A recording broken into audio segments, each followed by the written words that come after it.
Hello, everyone, and welcome to Neurocracy. Today, we're joined by Dr. Meir Kryger, a Professor Emeritus of Medicine at Yale School of Medicine and one of the pioneers of modern sleep medicine. He's widely known for first diagnosing and formally reporting obstructive sleep apnea in North America and for serving as the chief editor of Principles and Practice of Sleep Medicine, one of the foundational textbooks in the field. Over his career, Dr. Kryger has published more than 300 research articles and book chapters and treated more than 50,000 patients. Thank you so much for joining me today. It's a pleasure. So, I think that we can both agree serendipity is a beautiful thing. Could you tell me a little bit about your story and how you became interested in sleep? I became interested in sleep after I had actually during the time I had a patient who had symptoms that I could not explain.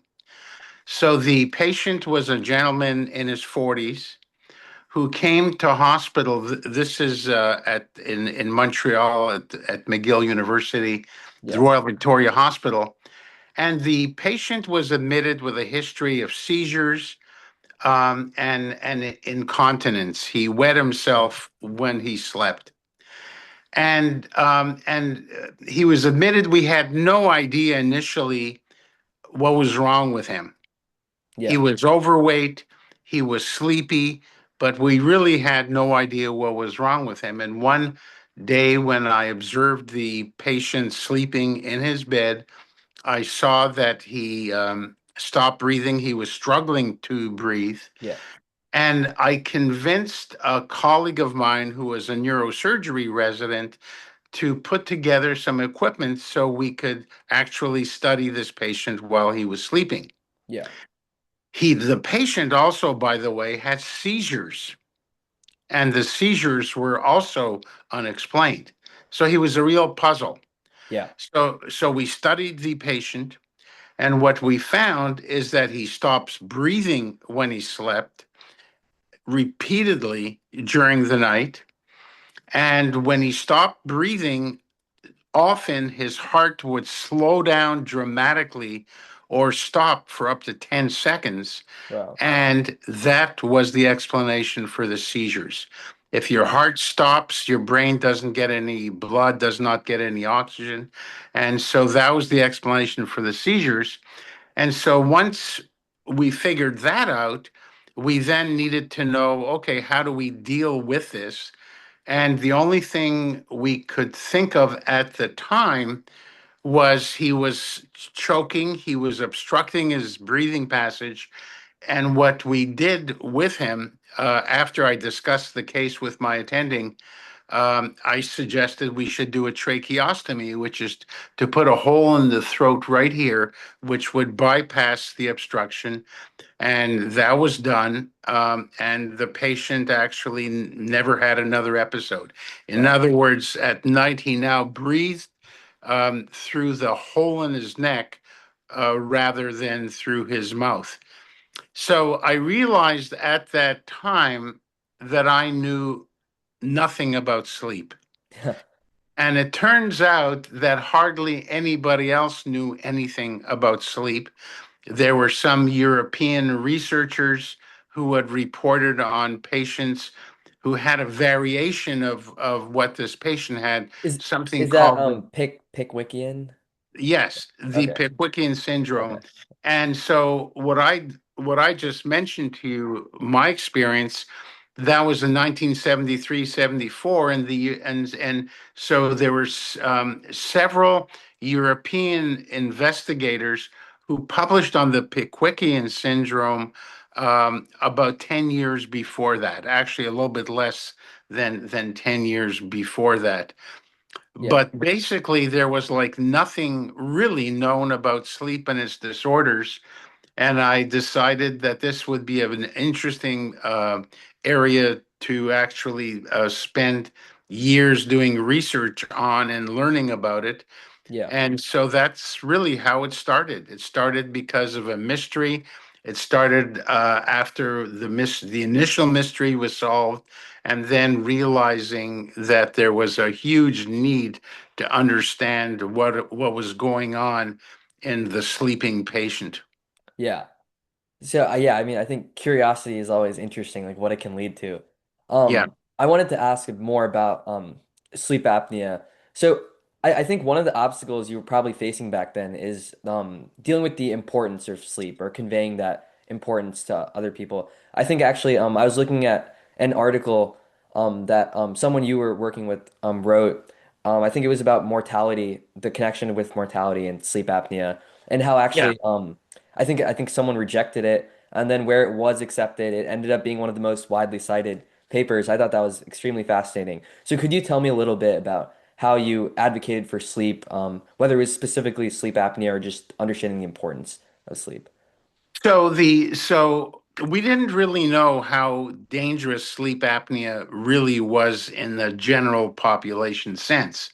Yeah. And so the paper that you're referring to, we wanted to know what the mortality was of patients that had untreated sleep apnea. Yeah.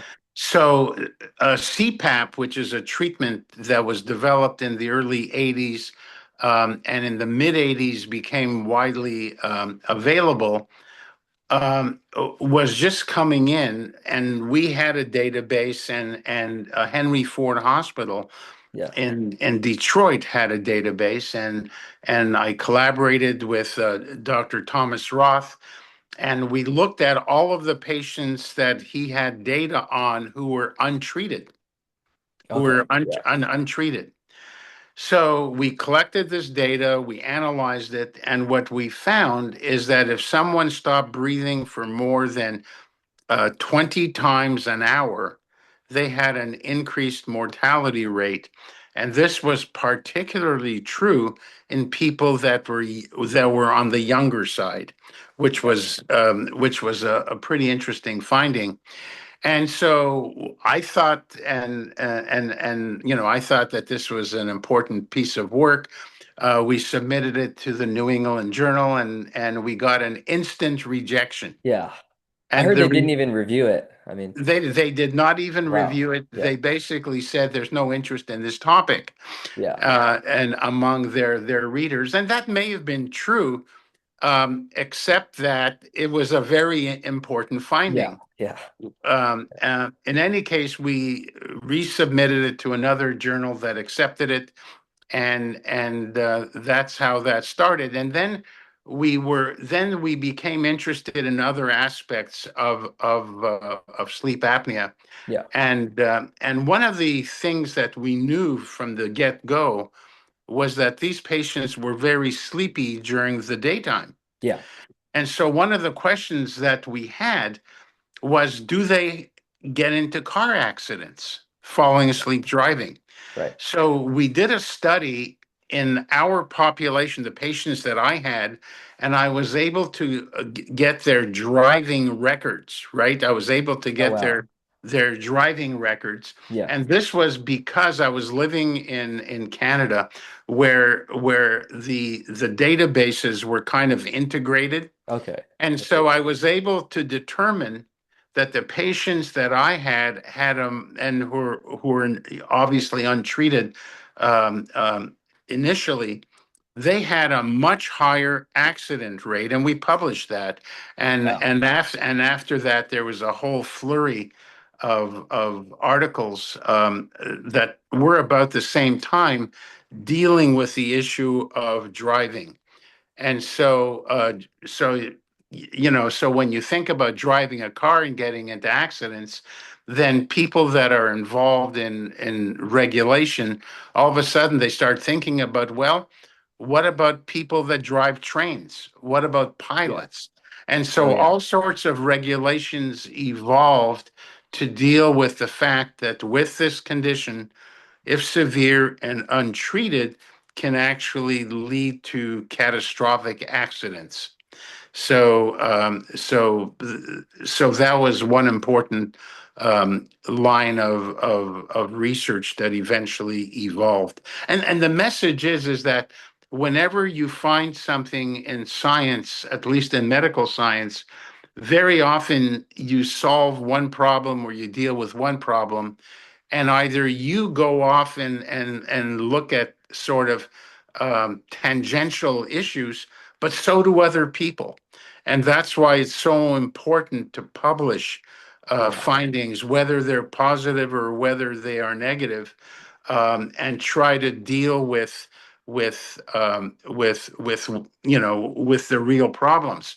Yeah. So one of the interesting issues for a long time, and this was true until sort of the middle '80s, where until that time it was widely believed that sleep apnea only occurred in men. Oh, Okay, that was the belief, and there were articles actually highlighting that fact, wow. not by me. And in 1993, there was an article published in the New England Journal, which all of a sudden sort of woke up and said, "Oh my God, I'm now interested in That's sleep." funny. Uh, and this was an article from some researchers in Wisconsin that showed that sleep apnea was very common in the general population. It was as common, for example, as asthma, Wow. and it also occurred very frequently in women. Yeah. Okay, it occurred very frequently in women. So I did research looking at several populations where I looked at um, was there a difference with the way women presented with sleep apnea compared to men? And we found that there was a difference, Yeah. that women and men presented very differently, and women frequently had symptoms that suggested that they had depression. Men frequently had a history of drinking alcohol, Yeah. of for example, large amounts of alcohol, more caffeine. So we were able to show that there were differences between men and women. And one of the studies we did later on, and where we looked at in women when they started to actually have symptoms of a sleep disorder, the patients that I eventually diagnosed with sleep apnea.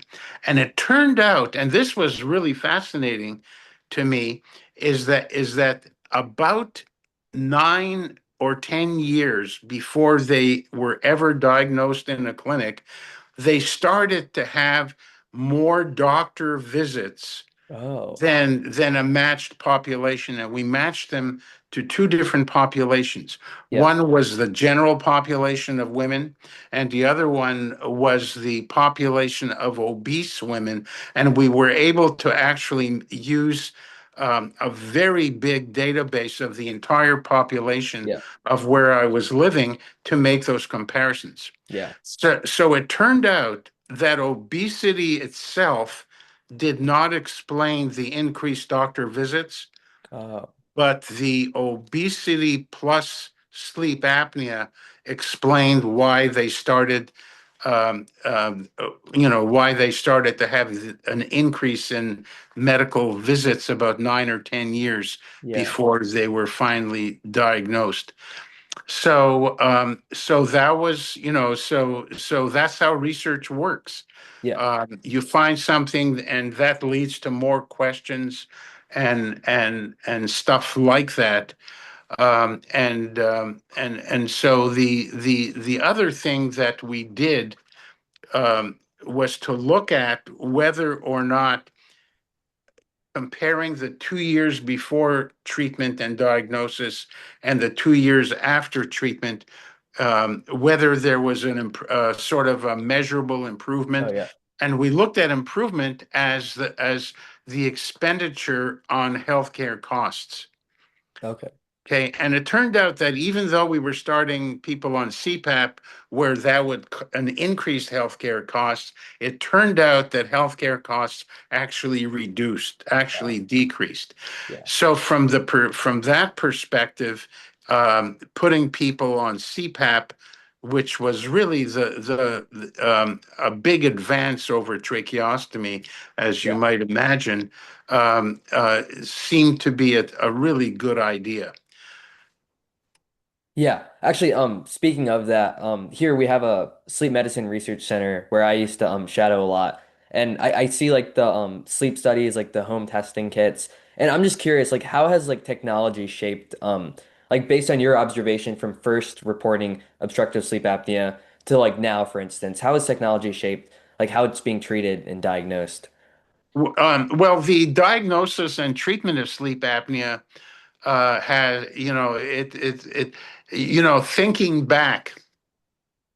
thinking back, and this reminded me of a trip that I made many years ago Yeah. um, uh, to California, to Mountain View, where there's a computer museum.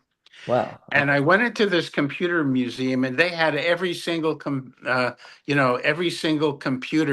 that had been developed ever, kind of thing.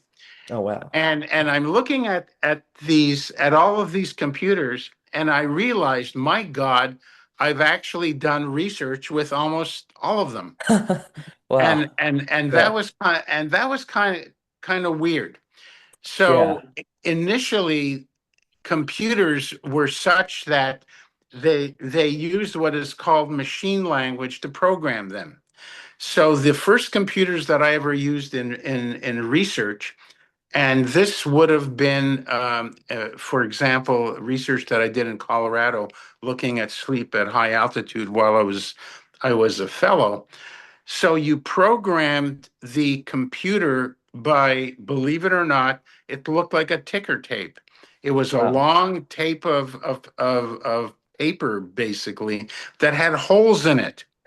Okay, that had holes in it. Yeah. And so this would have been about 1974, 75. And then but interestingly enough, we were able to connect the computer to instruments that were monitoring the patient. Yeah. And at that time, computers were, they were sort of weird machines. Yeah. They had very little memory, and within a small number of years, drives sort of appeared. Mm. And so when I opened up my first sleep lab, using a machine that was called the PDP 1123, Wow. great name. Yeah.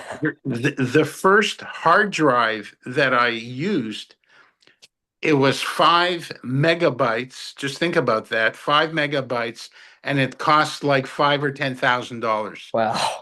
Okay, Yeah. it wasn't gigabytes; it was megabytes. Wow. But so at that time, programming had to be super efficient. Yeah. And then we switched to Fortran. So that was the change that occurred in the hardware, the computing hardware. Yeah. But then there was a change in what you could measure, right? Mhm. Yeah. The sensors. And so we were always able to measure a breathing effort. We were always able to measure airflow in front of the nose and mouth. We would use a thermistor, and the Yeah. thermistor would actually indicate whether the person was breathing out, because when you breathe out, the air becomes hot, Yeah. and hotter. And so very soon in the early 1970s, Hewlett Packard, which at that time Yeah. was a huge company in the medical device world. Okay, in the medical device world, Okay. they were huge. They were huge in the instrumentation Yeah. world. They developed the first practical oximeter, which was able to measure blood oxygen levels continuously. And Wow. and so I started to use one when I was a fellow, and I started to do research looking at sleep at high altitude. Yeah. And it was right when the machine was introduced. So if I ran into problems, I could actually talk to and contact the engineers that developed it. It was Wow. Cool. marvelous, right? Yeah. And it was actually the first medical device, that used fiber optics, to Oh, actually a fiber optic cable to send information from the sensor to this device that was actually wow. analyzing the data. Is Yeah. a wonder. It was a wonderful device, and Hewlett Packard, sort of refined it, and we're going to build additional versions of it. Yeah. But what happened is that all of a sudden the PC arrived into the world. The Uh, PC was born, yeah. and Hewlett Packard more or less ditched its medical division Oh, and started to focus only on computers, on right. PCs, Yeah. on PC-like devices. So that device never sort of evolved the way it should have. Mm, Um, the technology changed further with the introduction of pulse oximetry, which made measurements on the finger of blood oxygen level. I was never a fan of the original versions of those devices because they were very inaccurate, and oh. I actually published about their inaccuracies, Oh, wow. and it turned out that the measurements were made in the finger, and so we stopped measuring in the finger because we didn't trust the data, and we started measuring in the earlobe. Oh, And the interesting. earlobe was a wonderful place to make measurements Wow. because it had a lot of blood flow, and Yeah. it was very close to the heart compared Yeah. to the finger, which Yeah. which is like Much more sort of distal. Yeah. much more distal. Yeah. Yeah. And so that's what we used in our lab in Winnipeg, in my lab in Winnipeg in Canada, where I did all this stuff. And so that was really, for us, that was really good.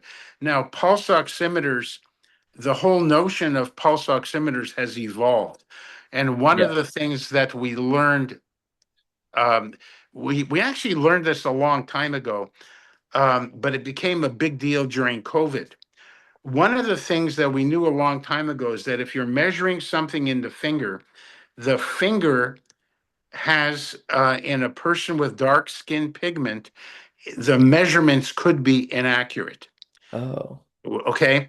And the reason is that the way it works is that light gets shone through the finger yeah. of different wavelengths. And so we knew that a long time ago, but during COVID, it became a big deal because a lot of patients who had dark skin pigment were actually misdiagnosed with respect to whether their blood oxygen level was low and potentially dangerous. Wow. Because the usual issue that came up is that the instruments overestimated the level of blood oxygen. Wow. So anyways, I worked with a company that developed an oximeter that was a ring oximeter. Oh, wow. And I remember, and very soon after I had my initial contact with the company, I said, I want to talk to the engineers. And the engineers were in China. They were brilliant, absolutely brilliant Yeah. people. And I said, have you tested this ring in people with different colors of skin? Because that was a big problem. Right. And Yeah. this was all during COVID, by the way. And they said, sure, we have data on people who have very dark skin pigment. Yeah. And so we eventually published that data, and that particular ring was actually approved by the FDA. Oh, wow. And so that was kind of neat. Yeah. Uh, so what has happened is that, to get back to your original question, Yeah. Yeah. is that the computers have changed, the instrumentation has changed, and the other thing that has obviously happened is wearables. Yeah. Yeah. Okay. So the ring is obviously a wearable. There Yeah. are other companies that have wearables. There are watches. Other companies have rings. Like the Aura ring is comes to Yeah, mind. Yeah. yeah, yeah. The Aura ring comes to mind. And the Yeah. question that somebody needs to always ask themselves is, are the devices actually accurate and do they actually measure what they say they do? Okay. And so, for example, if you have an instrument like a watch Yeah. that only makes one measurement every 15 minutes, Is that going to be able to detect anything significant in terms of blood oxygen? The answer probably is no. Yeah. Okay. And so the advantage of the ring that and I worked um, with the company is that the ring measures continuously. Yeah. It obtains a data point with each heartbeat. Okay, not once every 15 minutes. Yeah. So whatever wearable somebody is using, it's very important to know what the sampling rate is. It's important Mhm. to know what the filtering is in terms of making the signal clean. And so these are all things that people need to be very aware of. Yeah. So, so basically, we're kind of in an interesting area right now Yeah. where wearables have become so sophisticated in a lot of ways that they're practically able to make a pretty reasonable guess at a diagnosis. Yeah. Okay. In other words, there are wearables that can tell you, oh, your blood oxygen level dropped 20 times an hour during this night. This is something that you need to look into. Hmm. Whether or not a specific wearable has a sampling rate which is appropriate, whether their algorithms are appropriate, whether their outputs are appropriate. These are all questions that come to mind. Yeah. And the important thing is that the user of these wearables be aware that wearables can make mistakes. They can make huge mistakes. So if a person is unsure, or if they get a result that says you have a big problem, they need to go to an actual clinic or an actual doctor to kind of look at what the situation actually is. So that's Yeah. the whole area of where wearables are now.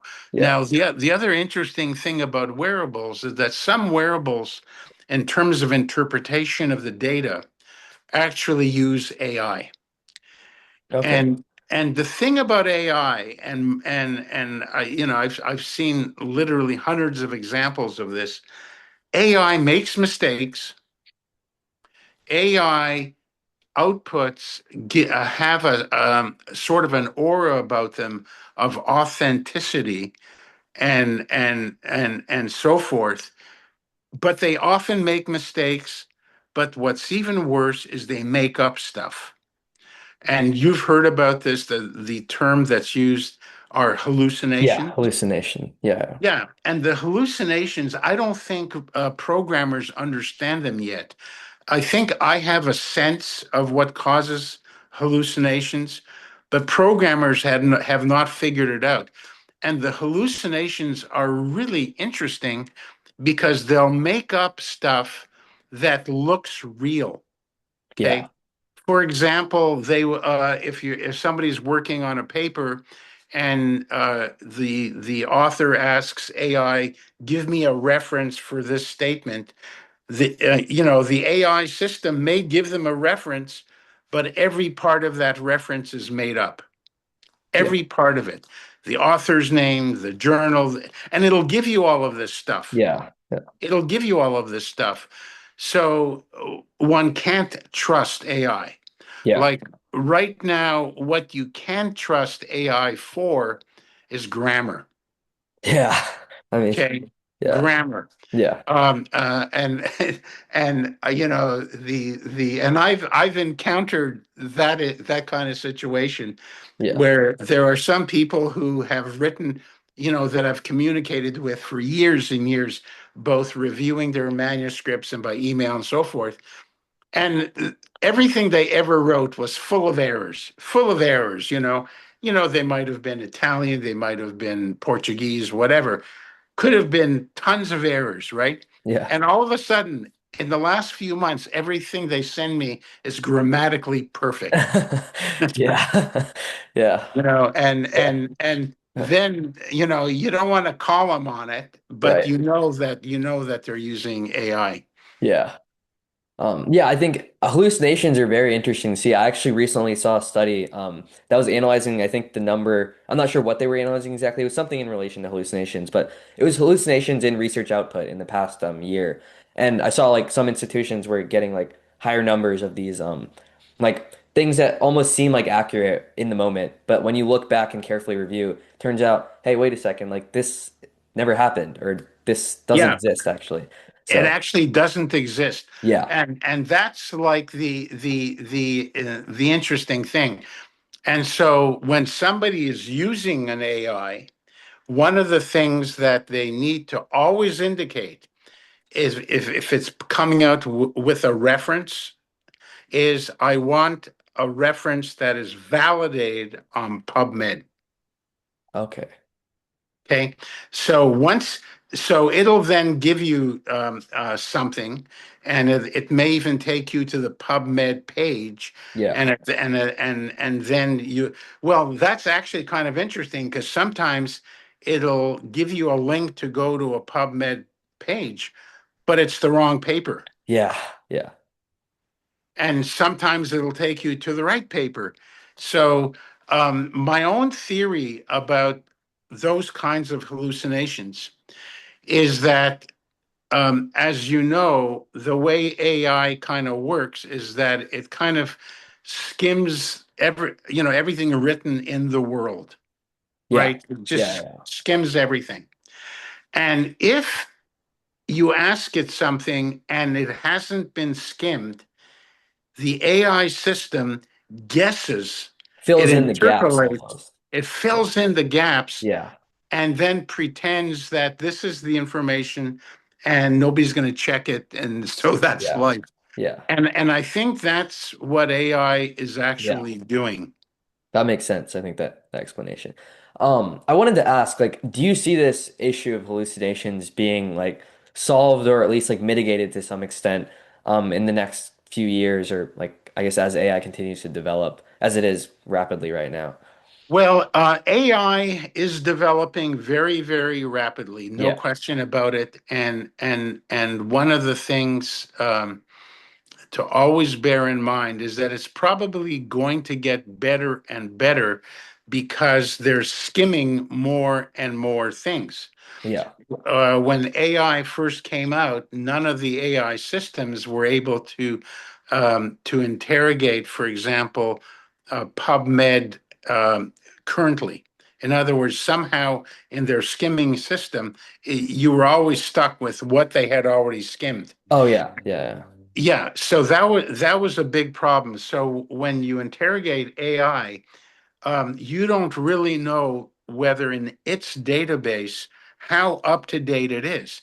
yeah, Now, one of the things that is very, very disturbing about AI is that the AI skimmers, I don't even know what the right word is, scrapers, have actually bypassed paywalls and have actually skimmed books that are copyrighted. Okay. yeah. About six of my books have been skimmed and Wow. scraped because I have received sort of a letter from one of these AI companies saying, we think we owe you money because we have skimmed your book and what they did was illegal. Yeah, What they did was illegal. And rather than somebody going to jail, which if you do something illegal, you should go to jail. right, You should right. you should pay the price, not simply pay money to get over the fact that it was Yeah, illegal. And that's a problem that I think everybody's going to face. That yeah, everybody's going to face. Now, another big danger of AI is this: that AI depends on literature that somebody has developed, content that somebody else has developed. And what's happening now is that a lot of people are sort of getting out of the content business.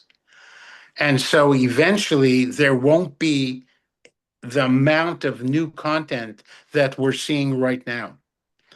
I don't know if what I just said makes a whole lot of sense. Could you explain what you mean by people getting out of content? What like for example, I recently had communication with an author about a book chapter, and he said, it's kind of pointless to write books anymore because Okay. AI can do a chapter, on its own, and it's not interesting anymore to actually write chapters. And when we get to the point where it won't be interesting anymore to do that kind of research, because people will think that doing research with AI is sort of the end of the world, that's also a potential danger. Like right now, pharmaceutical companies are using AI to develop new products. So they have a database. And the question becomes, um, what is going into that database? Is the research that is needed to move forward, does it actually exist? And so that is really a very, very big problem. Yeah. I've seen like I've heard of articles like explaining that AI could potentially be running its own labs and conducting its own experiments. What do you think of that? Like, um, kind of idea. So what we're talking about is the possibility of an AI system actually developing the equivalent of human consciousness. In other words, Yeah. I'm serious here. Yeah. Yeah. Yeah. And what I mean by that, just think about this. The human brain is simply a connection of cells, neurons, whatever, it's a network, right? Yeah. An AI system in some ways is also a network. It's a form of I'm going to use the word life that Okay. doesn't require metabolism the way ours does. Yeah. So the question then becomes, is AI ever going to get to the point where, some AI system is going to sit there and say, I wonder if I can develop a new treatment for heart failure. And then it's going to design an experiment. It's going to do sort of an in vitro experiment in its own little thing. Yeah. Yes, I have discovered something, but what is missing? What is missing is the human patient. Okay, whatever treatment that you're ever designing, at the end of the day, has got to make a human better, and not make an AI entity better. I don't know. Does Yeah. that make any sense? I think that's making sense. Yeah. Yeah, I think that's ethically like a little difficult to yeah. like approach to at the same time. And so I'm curious, like where do you see AI like where how do you think it should be developing, or like what kind of niches do you think it should be going towards in terms of like helping research? Because clearly it has some benefit in in helping, but I'm just not sure where there's like areas where it might be hurting or where you think it can be more beneficial. Well, there are many areas where it's beneficial right now. It's beneficial in terms of writing, right? And that is actually a big deal. So let's say you're a scientist in Bulgaria or China or you name it, Yeah. and you produce some content. AI is really good at taking that content and turning it into English, which is sort of the language of science, at least today it is. Yeah. So from that perspective, AI could definitely improve communication. And you've seen this in your emails too, like Oh based yeah, on what you said. yeah, Yeah, yeah, yeah. yeah. I've seen it, and it's actually a big deal. Right. And so that's an area where it can be very, very helpful. Yeah. The other area that it can be helpful in is in teaching the AI system how to analyze data. Mm. In other words, I don't want it to tell me how to analyze data. I'm going to tell it how to analyze data. In essence, I would be asking the AI system to replicate the way I think about the data that I'm looking at, Yeah. right?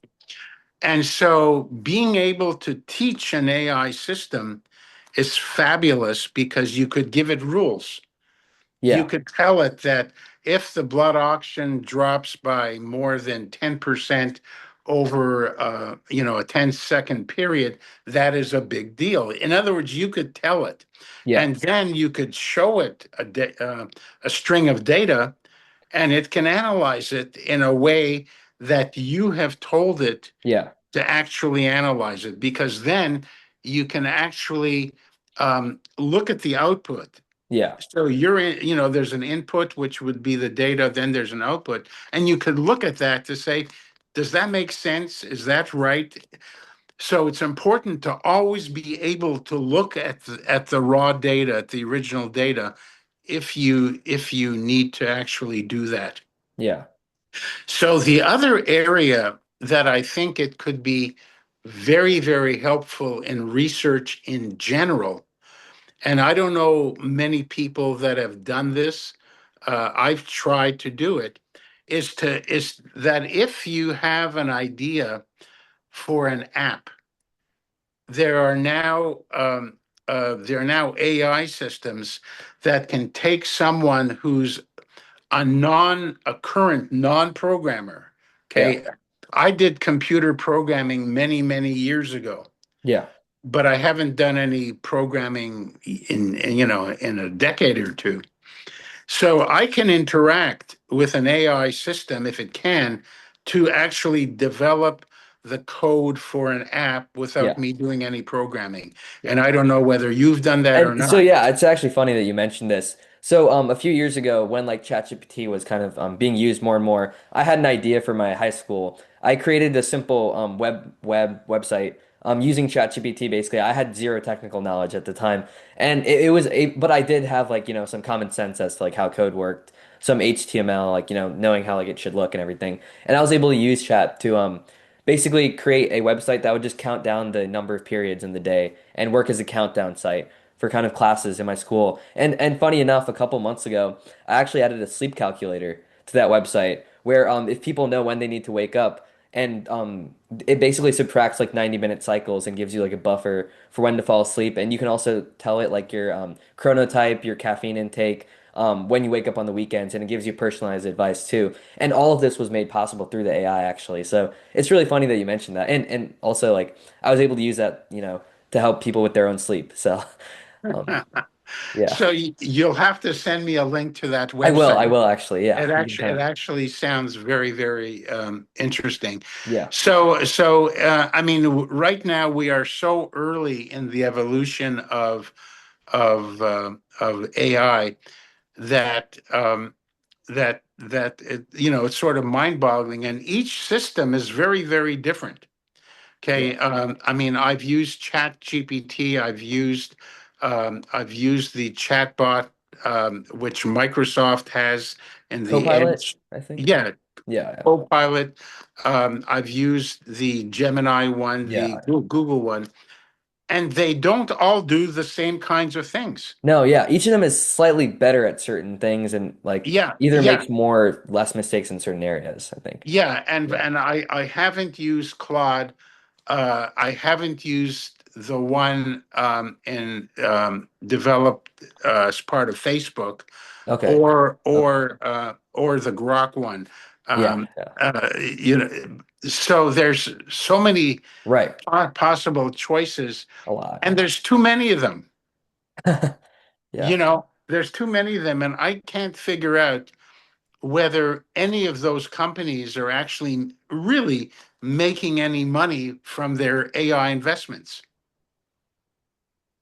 I think the way like I'm looking at the models and how they're being priced, I think they will either if they aren't right now, I think they will be making quite a lot of money in the near future. I mean, if you look at OpenAI especially, if you pay attention to how like they were framed as a nonprofit initially, and then how they kind of shifted into a more of a business like enterprise model, it's very interesting to see kind of their strategy. And I think personally that I think they do hope to get a lot of money if, but I think they're being strategic with how they're getting consumers first through like almost a freemium model where people use it for free initially and then realize, hey, if I really want it to be useful for my work, I'm gonna need to start paying for it, and that's how they get like the money eventually. So that's kind of my perspective on that like money aspect, like the financials of it. Yeah, I mean, I don't know. I mean, Yeah, I don't know how that's going to evolve.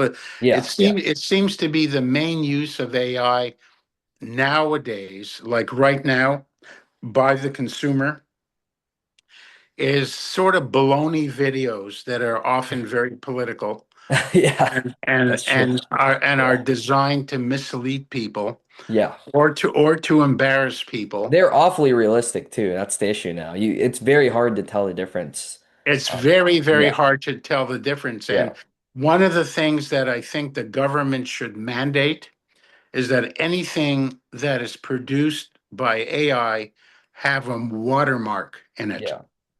Well, Have okay. a water have a Yeah. watermark in it. Yeah, like I would say like a visible like watermark that's very clear to the human eye because I think right now they do have like embedded watermarks where you can use technology to analyze an image and tell whether or not it was AI generated. But to the human eye, that's not visible, which is the issue.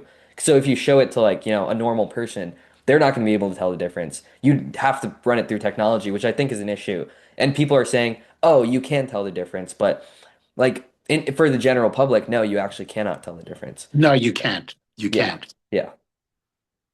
Wow. All right. Anyway, so what got you interested in sleep? That's fine. You're the first person who's ever asked me that, like during the interview.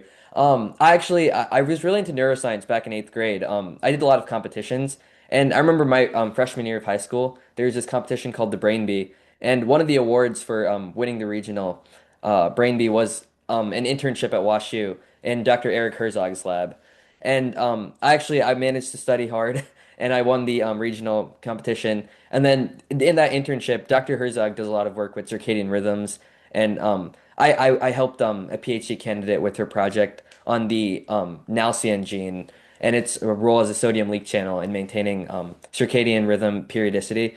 And I was running like genotyping, a little bit of data analysis with this Chronostar software. And I guess since then, like, I didn't realize how much circadian rhythms played a role in the human body. And like, I didn't know they connected with like peripheral tissues, etc. And actually, right now, I'm working on a project with Rubik's Cubes. And I'm trying to analyze the effect of siestas or a circadian dip and that like postprandial alertness dip on Rubik's Cube performance and how I'm observing that there's less wreckage during that time of the day compared to the morning.